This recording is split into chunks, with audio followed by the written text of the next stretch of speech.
Hello everyone and welcome back to Long's Takes. Today we're doing a video that I had no plans to actually do, but it kind of came out of nowhere, so I think it's a perfect video to make. We're going to be discussing Death Battle's new video, something I never expected them to do. Gogeta versus Vegito. Um, I have not heard really anything about this. I don't know who wins. I don't know what versions of these characters they're using aside from what I see on the thumbnail. And as someone who has done their own opinion on Gogeta versus Vegito already, I think I don't know, I'm qualified to talk about this subject. So let's just jump right into it. You guys seem to enjoy the last one, so make sure you like and subscribe for this one and to see more content like this in the future. I'll just real quick, I will be skipping around a little bit. Just to keep things timely. So if you want to watch the full video, go just watch the full video. Okay, here we go. The mix who surpassed gods. Intriguing. They are in many ways identical, yet still quite different. Though in canon, they only have a collective total of 3 brief appearances. To truly determine who would win, In canon total? Yes, they've appeared 3 times. 2 Vegitos, 1 Gogeta. Okay. let's examine all of their material. So that's Z, GT, Super, movies, games, guidebooks, toys, Twitter, even all the crazy Xenoverse and hero stuff. Hold on. Okay, so they've established actually what they're going to do from the start, which they almost never do, what actual specific versions of characters they're going to use, which is kind of I appreciate. I don't think they've ever really done that really before for versions of characters, but the versions they're using are composite versions. Okay, so if they're doing just Goku and Vegeta, two equal Gokus and Vegetas fusing, and then Gogeta has all of Gogeta's moves and forms, and Vegito has all of his moves and forms, Vegeta would still just win just because of the basic arguments about Potara being stronger. Because I do not follow Heroes. I'm not a Heroes guy, but I'm pretty sure just in Heroes they have essentially the same stuff. In any form that one of them would have, the other guy has like an equivalent form. If I'm wrong with that, please let me know. But because I know like Gogeta has like Blue Evolution, but I'm pretty sure Vegito has been shown using Blue Kaioken, and they've both used Super Saiyan 4. I don't know. Well, let's just go. On to your Dragon Balls. He's Wiz and I'm Boomstick. And it's our job to analyze their weapons, armor, and skills to find out who would win a death battle. Imagine it's 1990. Okay. Created first. After all, the movie had been a lower-class champion because he's this alien people who we never actually see. Not this thing I'd ever seen. This is the fusion dance. On top of an incredible... Okay, yeah, so they were just covering the history of Gogeta, talk about how technically he was designed first, and Toriyama had to invent Vegito for the manga because they were already working on the Fusion Reborn movie. That's true. Incredibly precise movement routine. This technique requires both parties to match power levels in order to fuse successfully. Yep. A literal personification of the phrase, only as strong as the weakest link. It's pretty easy to screw up, trust me. But if you nail it, you're the baddest mother effer on the planet. Though not part of mainline canon, Goku and Vegeta first used this to battle Janemba. That is true. Basically composed of essence of evil. Probably smells like cats. Gogeta defeated him in less than 2 minutes. 20 years later, Gogeta would become canon to conquer one of the most dangerous... Okay, this is still just lore. Get to... Okay, yeah, these are just Gogeta moves, and then also, I guess, Goku and Vegeta moves that they've used as well. Sure. Literally made of evil. Or cats. Weirdly enough, this is similar to Devilman's Devil Might Be. Whoa, what? Traces of evil within a target. A fancy-looking attack that completely obliterates all traces of evil within a target. Okay, I should have been paying attention. At least in mainline descriptions of the Stardust Breaker, that is not what it fucking does. It is a normal key bullet that just happened to blow up Janemba really spectacularly. The Daizenshu just calls it a key bullet. And any other description of the move that exists, I don't know about. But the canon to the movie description is that it's a key bullet. It doesn't do any fucking Devil Might Beam shit, but for evil. So it took out Janemba to Devilman's Devil Might Beam, which causes the obscure character. Oh man, that guy's just one letter up from General Dill. Over the years, Gogeta has achieved the empowered forms of Super Saiyan, Super Saiyan Blue, and even Super Saiyan 4 in his battle against Omega Shenron. Yeah. Super Saiyan 4 is a totally unique branch of transformation. Instead of using Divine Ki like Super Saiyan It's weaker than the God forms. Into Goku and Vegeta's Saiyan bloodline, giving them fuzzy red fur and teen goth eyeshadow. Like, I'm gonna talk about this more in my Goku versus Gogeta video, but Super Saiyan 4 made someone who in base was stronger than Fat Boo still be weaker than Super Vegito.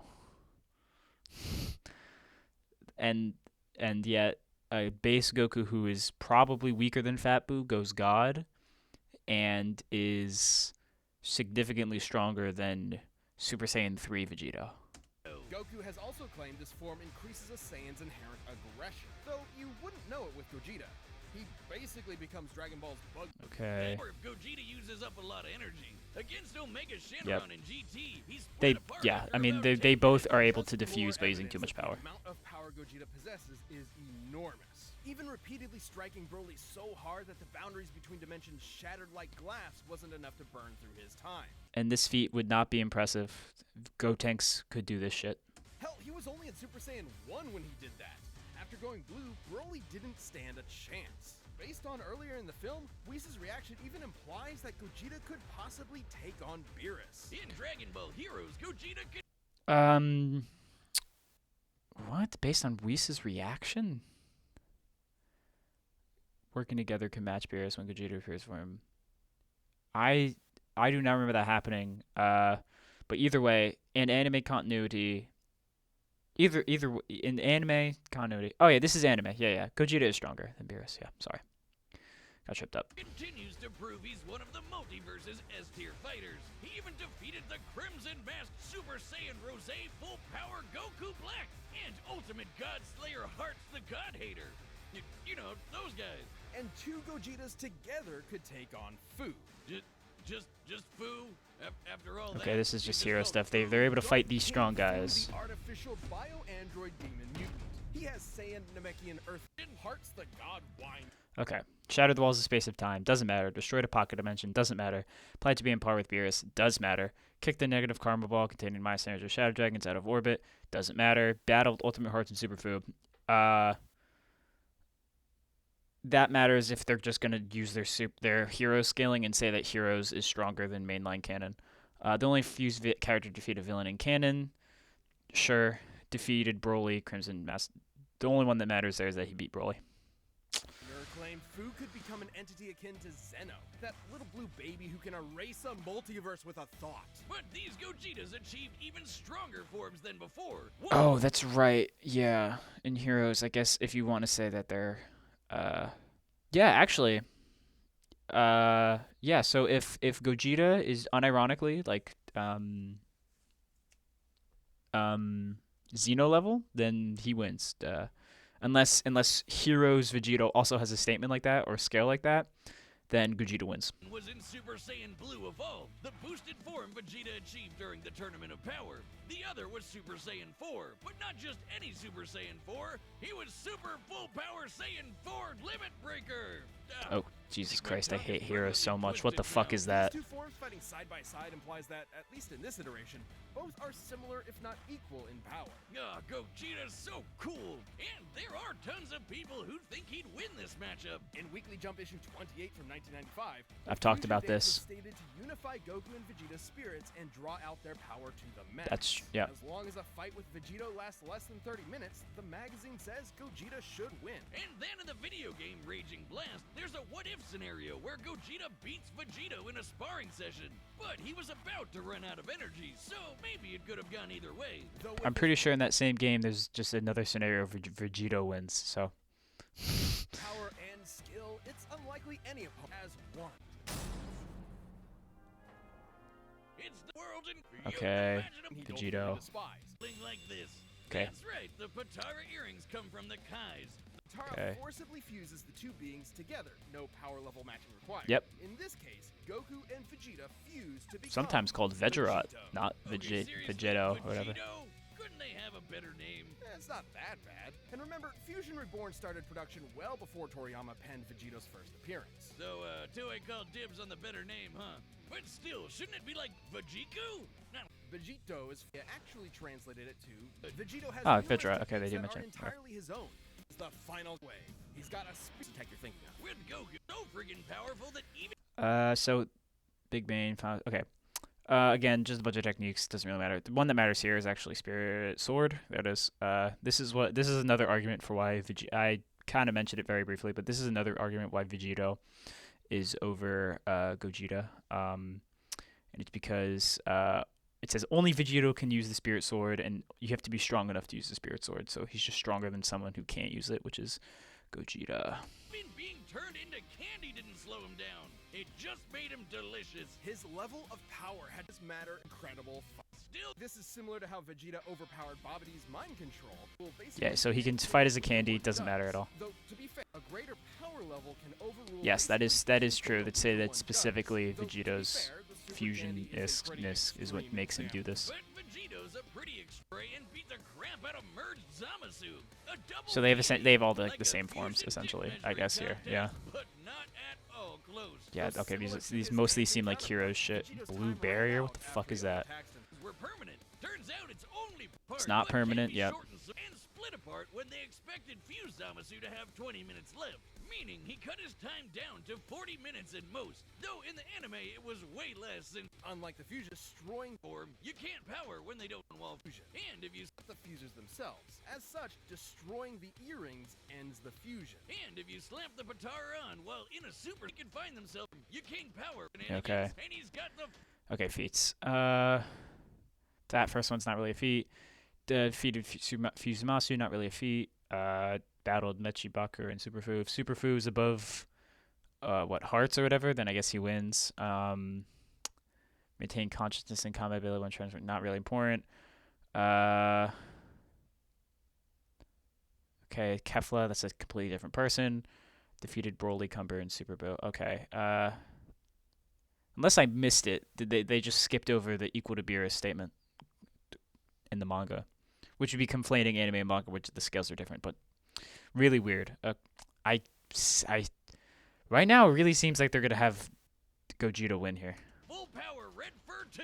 Look, Wiz, I think I'm having deja vu. Aside from Fu, he's battled heavy-hitting threats to the multiverse like Cumber and Mechikabura. And just like with Gogeta, there's plenty of people who think Vegeta would win this fight. Daizenshus 4 and 7, basically two Dragon Ball encyclopedias, claim that the Potara fusion is superior to the fusion. Oh, okay, there we go. Topic over. Cool. Old Kai said this too, that the Potara provide a greater effect. Though they both may be referring to what was believed at the time to be a permanent fusion. Why? Why would it be referring to that? That's not a greater effect. That's a worse effect because one of the good parts about fusion is that the fusion dance is that like it's not permanent, right? I think non-permanence is a better effect, right? Because like old Kai suffers from the negative effect of being a young guy who got fused to an old witch and now he's old forever. Like, you see what I mean? Like, that's a really bad interpretation of those statements. Not having to worry about overspending your time limit would certainly be a greater effect if it were true. But hey, there's nothing that can get in the way of Vegito's awesome power. Gods and demons alike are no match. When there's no one strong enough to save the day, then perhaps two will do. So again, either they're gonna say that the Potara statement is actually valid for power and that Vegito is just better, or they're gonna say Gogeta can beat Zeno and Vegito can't, so he wins. Those are pretty much the two scenarios that they can do here. Let's see what they go with. We'll skip. Okay. Don't really care about the battle.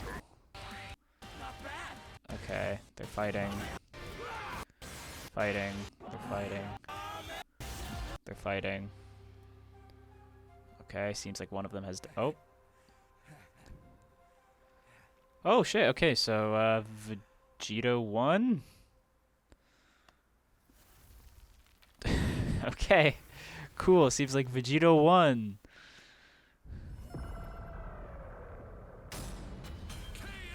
Oh man, that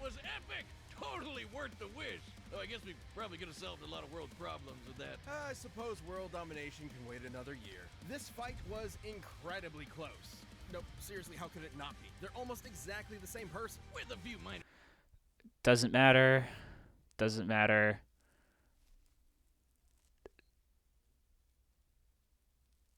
Yeah, okay, yeah, okay. So they that they did all that detail just to kind of just make the very basic art considered stronger by more official sources. Made a whole video that could have been boiled down to this one statement. I mean, technically so did I, but I was honestly expecting maybe a little bit more, death battle spice thrown in. differences here and there, like signature attacks. Neither Vegito nor Gogeta had one single power that provided an absolute edge over the other. Except perhaps Vegito's longer time limit, though it's not so clear. Yeah, see, it mentioned Vegito wins the other one. Both have overtaxed their energy quick enough to end their fusions in less than 10 minutes. Time isn't the only factor, but also whatever is maintaining each fusion. Gogeta's body and Vegito's earrings. It's possible Vegito's power can actually drain the Potara faster than Gogeta's does his own body. Still, it's twice the time, and that definitely gave Vegito more flexibility. That's true, yeah. Like, it's really hard to quantify time and the power drain and shit like that. That's why I didn't even mention it in the video, really. Stability and strategy. So more often than not, it's safe to say Gogeta would run out of juice first. Also, when Vegeta or Gogeta defuse from power overuse, it's typically difficult for them to immediately fuse again due to that lack of energy. But Vegito had another one over Gogeta. No matter what, he'd always have a very slight power advantage. Remember how the fusion dance requires the fusers to match... Yeah, I mean, that's a less argument. They're just saying that, like, unless Goku and Vegeta are literally equal, Vegeta will be better because that means one of them is weakening to match the other for Gogeta rather than just fusing together instantly with Vegeta. Power levels? Well, the Potara don't need that. Goku doesn't need to match Vegeta's slightly lower power levels, so there's nothing stopping Vegito from combining the full sum of their parts. Ah, poor Vegeta. You'll get your day in the sun one day, buddy. Anything else? Anything the weaker one does. The earrings likely tend to be protected by the user's ki aura, similar to their clothing. The only time we've ever seen Potara damaged or specifically targeted are when the wearer is overwhelmed or in a vulnerable state. Yeah, I mean, again, the breaking Potara argument is very weird. Like, I barely even consider it. Stray ki blast could destroy them. Because the only time, yeah, again, because like you have to be stronger than the person to destroy the fusion, or hit them harder than they can tank, right? And Gogeta isn't doing that. More broken earrings by now. Lastly, there's some debate over their personalities. In their first appearances, Vegito seemed rather cocky and playful against Boo, whereas Gogeta... There's no cause Goku and Vegeta have more influence over their fusion. Yeah, that's a weird argument, the idea of influencing over a fusion. That's never existed. But yeah, Vegito had a reason to hold back against Super Boo. Gogeta had no reason to hold back against Janemba. And then, because we see the second time they fight, both of them are just fighting to kill the other person, right? Let's see, anything else? Vegito's higher power level, no matter how slight it was, made a big difference in protecting and maintaining his longer, more flexible time limit. Gogeta was gonna need meta more than that to beat Vegito. Sorry, Wiz, I know that pun was potarible. Wait, shut up. Earth's Dragon Balls give 2 wishes. All right, so that seems to be the video. You know, I mostly agree. I think I think for this kind of topic, I think they covered it actually really well. This was one of their better researched Dragon Ball videos. I don't think they needed to cover Heroes at all. They could have essentially made all the exact same arguments without doing stuff from Heroes, especially because if using Heroes just made the topic more in favor of the character that they had lose here. But I don't know. So that's all for me. What do you guys think? Comment down below, and again, make sure to follow, to subscribe, and like the video for more. See ya.